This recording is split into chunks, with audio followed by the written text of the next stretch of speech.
नेताजी कह चुके हैं कि जीवन में संघर्ष ना हो, ना ही किसी प्रकार का भय हो, तो जीवन का आधा स्वाद खत्म हो जाता है कि ये दोनों जीवन जीने के लिए ज़रूरी है ना। तो जय माता दी बच्चों, हम लोग मैथ का सिंपल कंसेप्ट सीखेंगे, सिंपल तरीके से। RB group D RRB group D 2022 में प्रीवियस ईयर आया क्वेश्चन है, सिंपल सा क्वेश्चन है। देखो क्या है क्वेश्चन, कि एक निर्माता जो है 12% का लाभ प्राप्त होता है। यदि निर्माता को 12% का लाभ प्राप्त होता है, यानी जो उसको बनाता है, मैन्युफैक्चरिंग करता है, न कोई चीज़ जो बना रहा है, कंपनी जिसे उत्पादन कर रहा है, उसको 12% का लाभ प्राप्त होता है। फिर वो दिया थोक व्यापारी को, थोक व्यापारी को 15% का लाभ प्राप्त होता है, यानी थोक व्यापारी को 15% लाभ का प्राप्त हुआ। और खुदरा विक्रेता को 20% का लाभ प्राप्त होता है। अब थोक व्यापारी खुदरा व्यापारी को देगा, जो रिटेलर होता है, दुकान वाले को, तो उसको दिया 20% का लाभ प्राप्त होता है। खुदरा विक्रेता को 20%, यानी थोक व्यापारी इसको दिया 15% पे, थोक व्यापारी खुदरा को व्यापारी को दिया 15% लाभ पे, और खुदरा विक्रेता ग्राहक को बेचा 20% के लाभ पे, 20% के लाभ पे बेच दिया। तो उस मेज की उत्पादन लागत ज्ञात कीजिए जिसका खुदरा मूल्य 15,456 रुपये। सिंपल सा तरीका है कि मेज का उत्पादन लागत मान लिए X रुपया, उत्पादन लागत X रुपया है। अब जो उत्पादन करा निर्माता को 12% का लाभ प्राप्त हुआ, इसको बोल सकते हैं कि 12% यानी 112% मिल रहा है इसको। एक्स का 112% मिला, क्योंकि 12% लाभ, यानी एक्स का 112%, क्रय मूल्य यदि 100 था तो उसका 12% लाभ कमाया, तो एक्स का 112% मिला। फिर थोक व्यापारी को 15% का लाभ मिला, यानी इसका ये जो थोक व्यापारी के लिए क्रय मूल्य हो गया, ये थोक व्यापारी के लिए क्रय मूल्य हो गया। उसको बेचेगा 15% लाभ पे, तो इसका 115% पे बेचेगा। ये थोक व्यापारी बेच रहा है, ये थोक व्यापारी का विक्रय मूल्य हो गया, जबकि खुदरा व्यापारी का ये क्रय मूल्य हो गया। अब खुदरा व्यापारी जो बेचेगा तो फिर इसका कितना में बेच रहा है, 20% का लाभ कमाता है, तो इसका 120% पे बेचेगा, 20% का लाभ कमा रहा है, तो बेच दिया खुदरा व्यापारी को इतना में। अब ये खुदरा व्यापारी बेच दिया ग्राहक को इतना में, इसका 120% पे। अब बोल रहा है कि जिसका खुदरा मूल्य 15,456 है, यानी जो खुदरा मूल्य है वो बराबर किसके, 15,456 रुपये। यहाँ से एक्स का मान ही निकल जाएगा, तो सिंपल तरीके से निकल जाएगा। एक्स का मान खाली पूछ रहा है, तो एक्स का मान निकालने के लिए क्या करेंगे, सब गुना में है। एक्स का 112/100 गुना 115/100 गुना 120/100 और 15,456 रुपये। जो कटे उसको काट देते हैं, सिंपल से तरीका से काटो, कुछ इसमें जुगाड़ नहीं करना।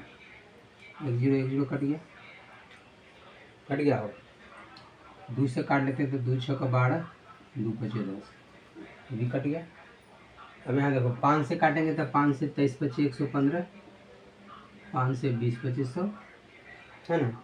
इसको 4 से काटेंगे, 4 से काटेंगे तो 4 दूनी 8, 3 पर 2 4 8 32, 4 से 25 का 100। अब 6 है 23 से 28 है, तो ये कटेगा किससे, सो देखो इसके 5 1 6 4 10 5 15 6 21, यानी 3 से भी कटेगा, 2 से भी कटेगा। इकाई अंक पे सम संख्या है, एक सम जो है 3 से कट रहा है, तो 3 से कटेगा, तो 6 से कन्फर्म है कि कटेगा। इसका यहाँ क्या है मतलब कि x गुने 28/25 गुने 23/20 गुने 6/5 बराबर दिल है 15,456। अब जिस से कटे काट लेते हैं, तो 6 से काटेंगे तो कटेगा, कटेगा कि नहीं कटेगा। 6 से काटेंगे तो 6 दूनी 12, 3 पर 4 6 5 30, 4 पर 5 6 7 42, 3 पर 6 6 6 36, कट गया।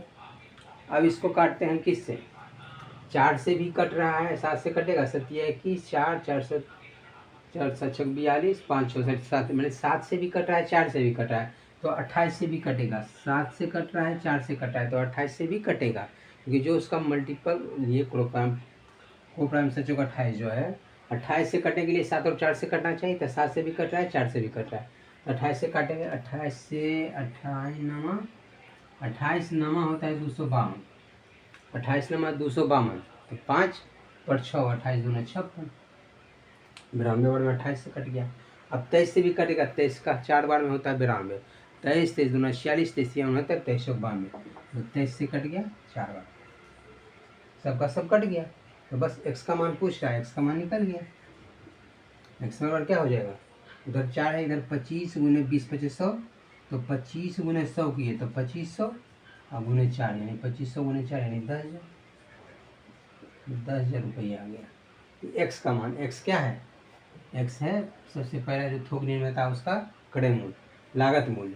तो वही पूछ रहा है कि लागत क्या है, तो लागत मूल्य 10,000 रुपये, यानी option number B is the right answer for this question. समझे कि ना समझे, बिल्कुल समझ गए होंगे, क्या समझे। क्वेश्चन में कह रहा है, ये क्वेश्चन में क्या कह रहा है कि निर्माता 12% का लाभ प्राप्त करता है, थोक व्यापारी 15% का लाभ प्राप्त करता है, जबकि खुदरा विक्रेता को 20% का लाभ प्राप्त होता है। खुदरा मूल्य दे रखा है 15,456, यानी सबसे लास्ट में 15,456 है। तो हम बोले कि निर्माता जो है उसको x रुपया लागत मूल्य लगा, तो उसका 12% का लाभ कमा रहा है, तो उसका 112% पे बेचेगा, तो x का 112% लिख लिए। अब ये इसका निर्माता का हो गया क्या, विक्रय मूल्य, लेकिन थोक व्यापारी का यही हो गया क्रय मूल्य। तो इस क्रय मूल्य पे ही 15% का लाभ कमा रहा है थोक व्यापारी, तो इसका 115% पे ही थोक व्यापारी बेच रहा है, किसको, खुदरा व्यापारी को। अब खुदरा व्यापारी के लिए यहाँ से यहाँ तक हो गया क्रय मूल्य, तो खुदरा व्यापारी 20% का लाभ प्राप्त कर रहा है, तो इस क्रय मूल्य का 20% लाभ यानी 120% पे बेचेगा ग्राहक को बेच रहा है खुदरा व्यापारी, खुदरा मूल्य में 15,456 रुपये में, तो ये टोटल बराबर होगा 15,456 के। यहाँ से एक्स का मान निकालिए तो सिंपल वे में आ गया। आप ये देखिए, यहाँ ये भी कर सकते थे, यहाँ समझने के लिए देख लेते हैं कि जब बोले 12% का लाभ प्राप्त हो रहा है, तो 12% मैंने 12/100, 4 से काटेंगे चढ़ती 12, 4 से 2500 लाभ हो रहा है। लाभ होने का मतलब नीचे वाले ऊपर वाले को जोड़ के ऊपर लिखते हैं, तो 25 + 3 यानी 28/25, ऐसे डायरेक्ट लिखते हैं। तो यहाँ से स्टेप बचता आपका, ये भी बच जाता है, ये भी डायरेक्ट यहाँ लिखते हैं 28/25, काटे का लफड़ा खत्म। 12% में 3/25, और लाभ बोल रहा है तो डायरेक्ट 25 + 3 यानी 28/25 ये लिखेंगे। 15% लाभ का मतलब क्या होता है कि 15% बराबर होता है 15/100, यानी 5 × 15, 5 से 20 2500, 3/20 लिखेंगे। लाभ बोल रहा है तो जोड़ के ऊपर लिखेंगे, तो 20 3 23/20, डायरेक्ट आता 23/20। उसी तरीके से 20% लाभ का मतलब 20% लाभ मैंने 1/5, 20% मैंने 1/5, लाभ का मतलब 5 में 1 जोड़ दिया यानी 6/5, डायरेक्ट लिखते। डायरेक्ट लिखने का तरीका है कि विक्रय मूल्य जब हमको पूछेगा तो डायरेक्ट ये काम कर सकते हैं, और समझे। अगर विक्रय मूल्य हमसे पूछेगा निकालने का तो डायरेक्ट क्या करेंगे, इस तरह से फ्रैक्शन में किया उसको नीचे वाले ऊपर वाले को जोड़ के ऊपर लिखते हैं, नीचे जो करते हो इस तरीके से। जब क्रय मूल्य में इसका हम इस फ्रैक्शन से गुना करेंगे तो हमको विक्रय मूल्य डायरेक्ट मिलेगा। तो इस तरीके से आप चाहे ऐसे करें चाहे ऐसे करें, ऐसे करेंगे तो थोड़ा कैलकुलेशन कम होगा, इसमें करने से थोड़ा लंबा जाता है। इस समझने के लिए एक बार समझ लीजिए, लेकिन करने का आदत इस पर डालिएगा, इससे क्या होगा कि थोड़ा कैलकुलेशन कम होगा, थोड़ा शॉर्ट में काम हो जाएगा। तो इस तरीके से हम लोग मिलते हैं नेक्स्ट वीडियो में नेक्स्ट कंसेप्ट के साथ, तब तक के लिए थैंक यू सो मच।